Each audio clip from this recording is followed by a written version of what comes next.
A ver, seguimos con otro problema, que es la continuación del anterior. Otra vez tenemos un oscilador de puente de Wien.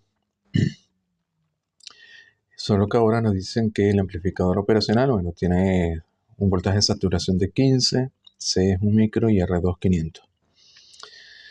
Pero R1 ahora es una lámpara sensible a la temperatura, cuya resistencia es una función de la amplitud de corriente sinusoidal que la atraviesa. Es decir, tenemos la relación, en el caso de I2, que es la corriente sobre S2, S y M seno de WT más θ, es decir, es una oscilación pura.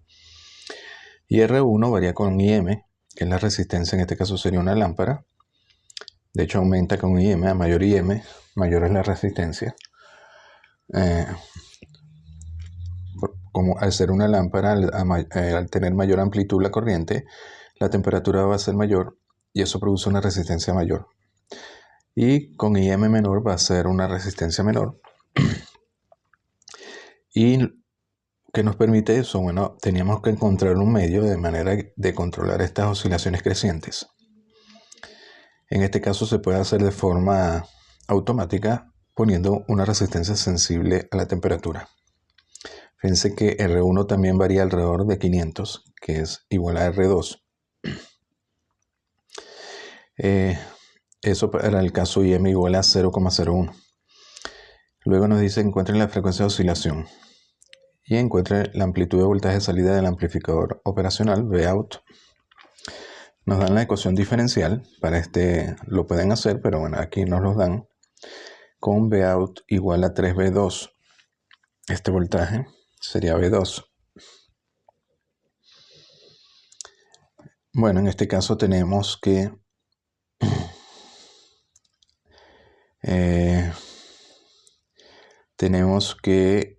R1, tenemos este factor que es 1 entre R2C menos 1 entre R1C, que nos queda aquí en función de R1, y este otro factor es 1 entre R1 R2C cuadrado, nos quedaría este factor.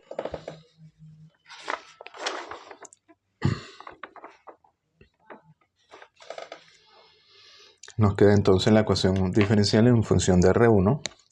La frecuencia de oscilación, sabemos que es esta ecuación diferencial, tiene esta ecuación característica, C cuadrado más esto por S más esto igual a 0. Quiere decir que la frecuencia de oscilación sería B cuadrado, este término, menos 4 por A por C.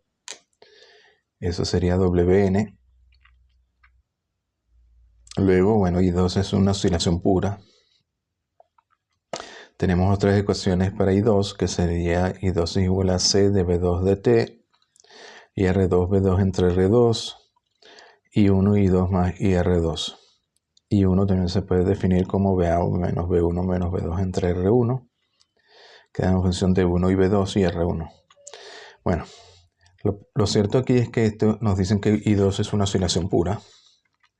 Por tanto, estamos en el caso donde el circuito oscila sin amortiguamiento.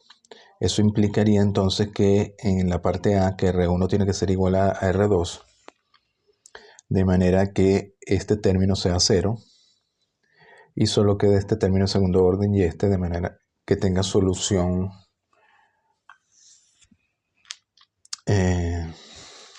solución oscilatoria, un seno o un coseno, sea una oscilación pura.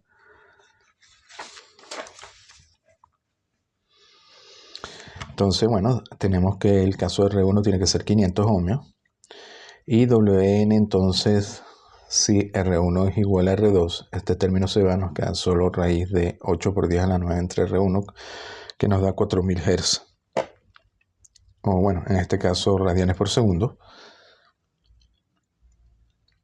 Luego la parte B nos dicen, encuentren la amplitud del voltaje de salida.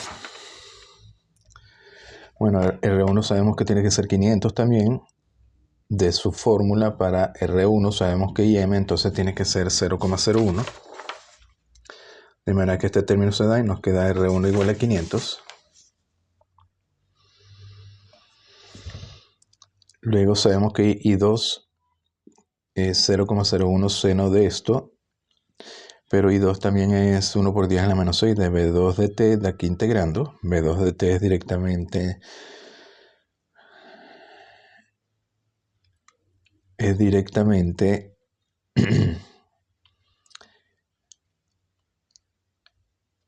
I2 de T sería 1 por 10 a la 6 por la integral de I2, que sería 0,01 por el seno de esto, más B2 en 0.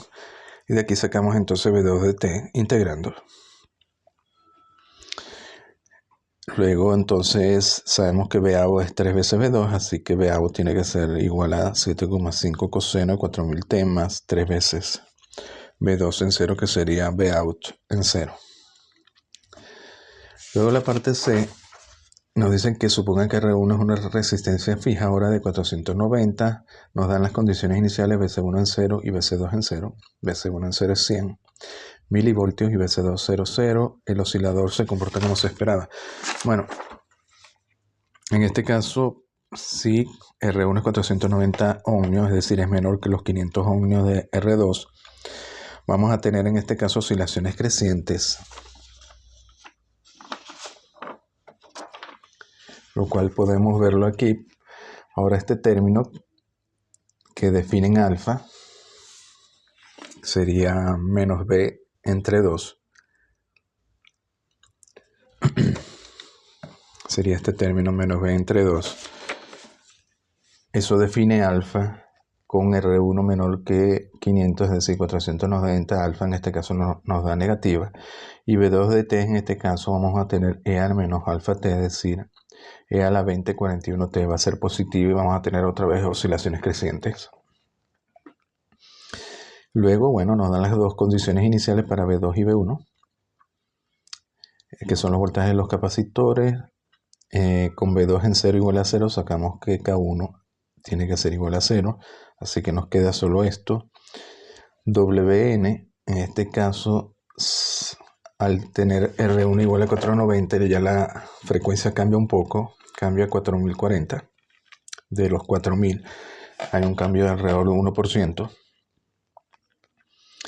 Luego tenemos que usar la otra condición inicial, B1 en 0, que es 0,1 voltios.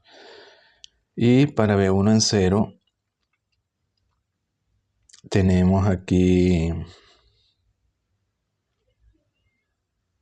de la ecuación 13, podemos calcular I1 en 0, porque tenemos B2 en 0, que es 0, y B1 en 0, que es 0,1. De aquí sacamos I1 en 0 en 1000 amperios. Luego de 12 tenemos I1 en 0 en función de B2 en 0 y B2' en 0, es decir, podemos despejar B2' en 0. Y tenemos entonces la segunda condición inicial, que es B2' en 0 igual a menos 204,08. Y con esta segunda condición, si derivamos esto y evaluamos en 0, podemos hallar K2. Y por tanto B2 de T nos queda de esta forma. BAO sería 3 veces B2. Y efectivamente tenemos una oscilación creciente.